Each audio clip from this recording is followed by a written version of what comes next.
Hi everyone, this is Jameson from jnphoto.biz.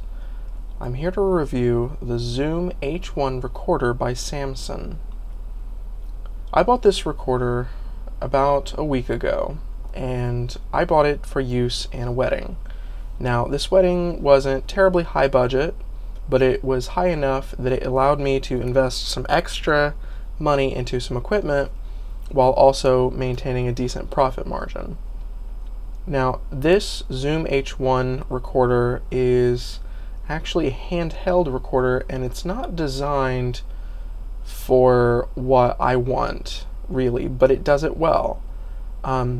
Zoom makes some excellent hand recorders, including the very popular H4n, which accepts XLR inputs, as well as the H3QD or H3HD, I think, that does high definition video in addition to excellent audio.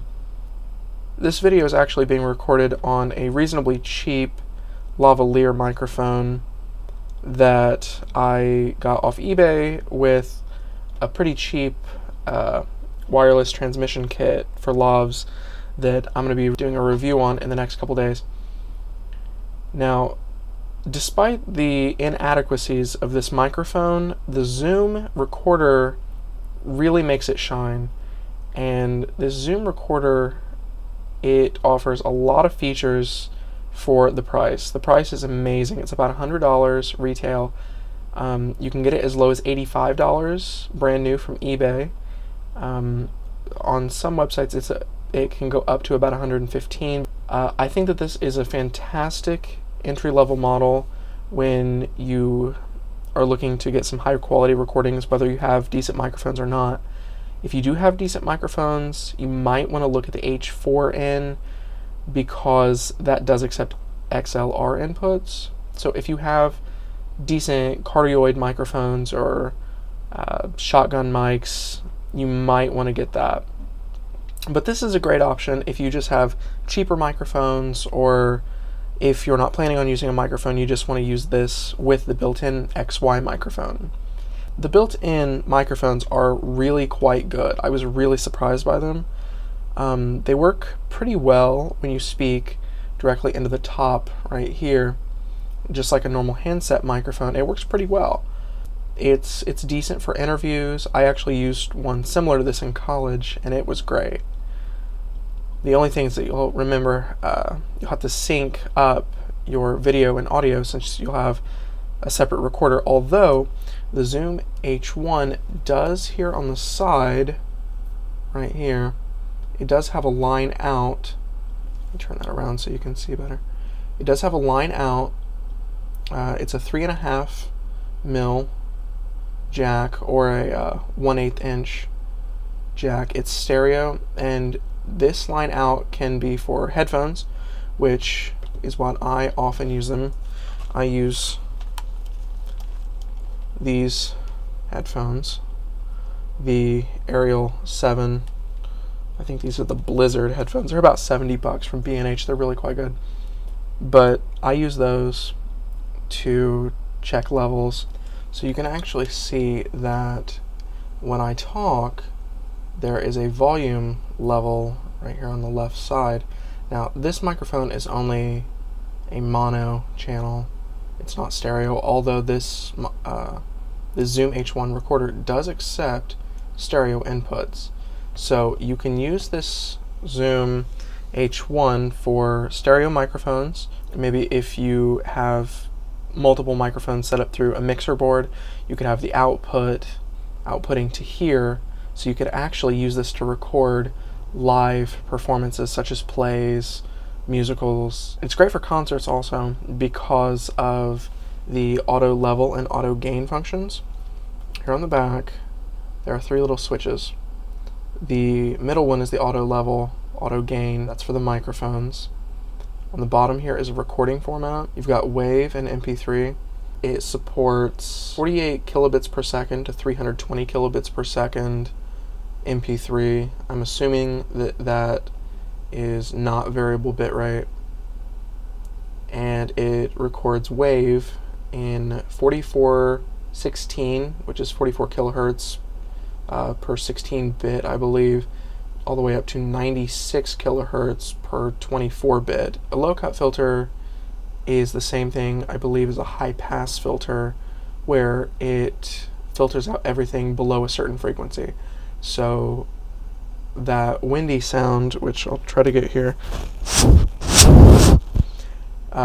the low-cut filter should filter that out, and it should help when you're outdoors if you don't have, say, like a dead cat, the big fuzzy filters on like a shotgun mic, or they even make some small ones for some lavs.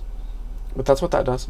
And then here on the bottom in the middle, there is a tripod mount. It's just a normal, I think it's a 1/4 inch, I'm not sure, but it's just a normal tripod mount, just like cameras and camcorders use. And of course there's the little symbol that says don't throw this away. If it means anything to you, it's assembled in China. It does take just a standard AA alkaline battery. There's actually one included in the kit, which is nice. I'm not really sure about battery life yet, as I haven't yet exhausted this one, so it's not too bad. There is a built-in micro SD HC slot. I think HC supports up to about 16 gigs, so you can put a ton of recording. On the standard 2 gigabyte card, which I have in here, that is included in the recorder, you can get up to 92 hours, almost 92 hours, 20 minutes, when you're recording at 48 kilobits per second MP3, which is pretty low quality. But you can also get almost 14 hours at 320 kilobits per second MP3. Now, if you go to WAV, it goes down substantially because the file size is a lot bigger, since it's a more uncompressed format. And at the top end of WAV at 9624, you'll get 57 minutes at maximum quality, which is still pretty respectable.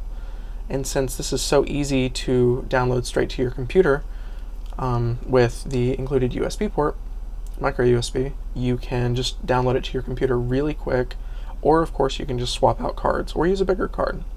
If the 2 gig card gets about 14 hours of high quality MP3, the 4 gigabyte card is going to get over a day.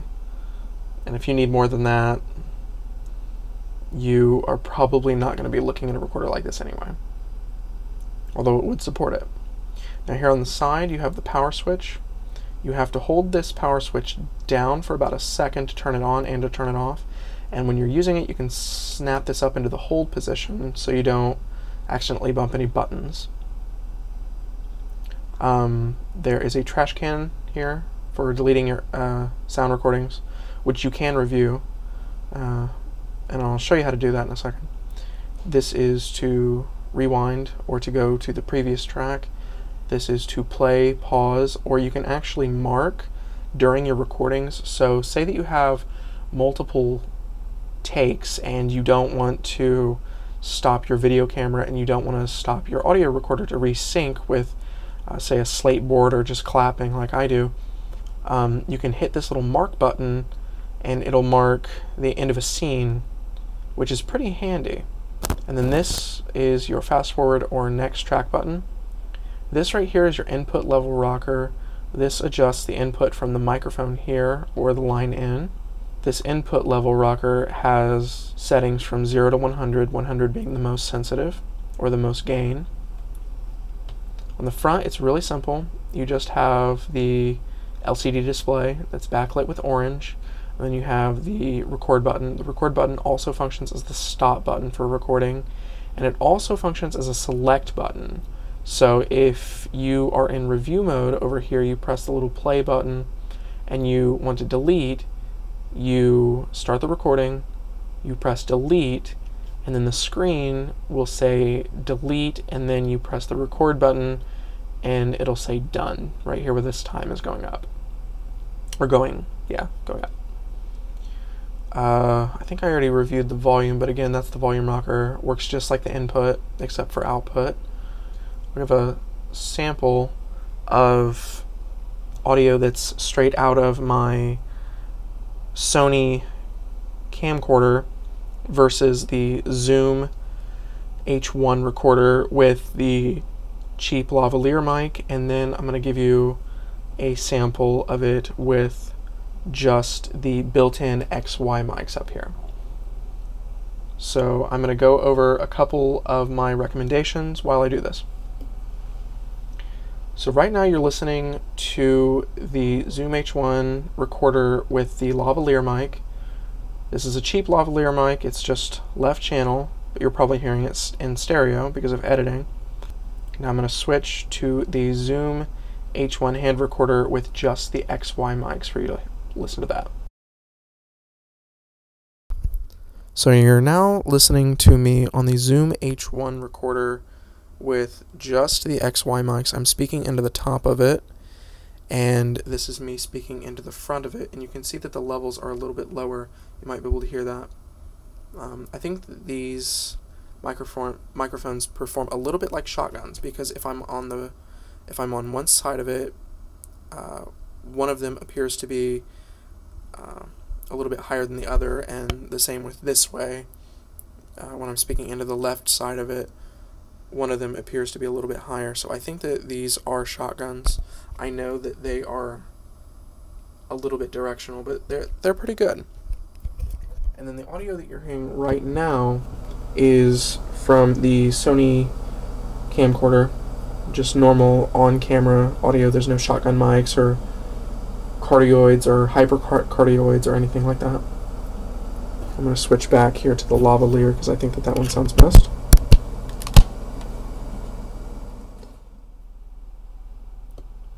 So my recommendations. I think that this is a great recorder for interviews, one-on-one interviews, even more if you have multiple of these, or if you are taking this, if you're taking the input here out from a soundboard or a mixer, where you have multiple lavaliers, wireless lavaliers, anything like that. I think that this is a great solution. Now, I have to admit that when recording multiple sources at once, it might be a better idea to simply use a computer with, say, a FireWire out from a mix board or something to the computer. It might serve you a little bit better, but I think that this is a totally viable solution. Now, if you're not using external microphones and you're just using the included XY mics here, I've used it like that and it works really, really great. You just have to make sure that you're close to your subject, but not so close that you're going to get those deafening low tones, which do come from a microphone being too close. But the closer you are, generally the better it's going to be. So if you are a bit close, I think that this microphone is a great solution. I'm going to turn it down here just a bit. It's starting to peak. Oh, we got hold on.